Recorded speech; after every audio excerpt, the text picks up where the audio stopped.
بسم الله الرحمن الرحیم.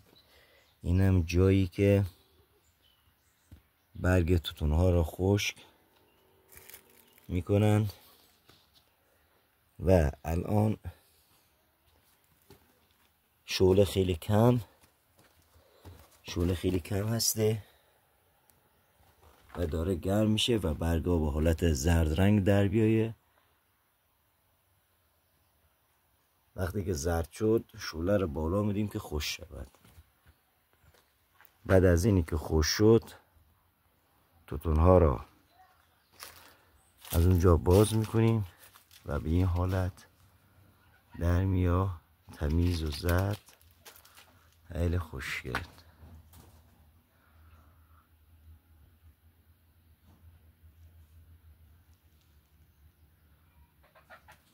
و دخانیات یا دلال ها از ما کیلوی مثلا تقریبا 300 تومن 270 تومن میگیرم.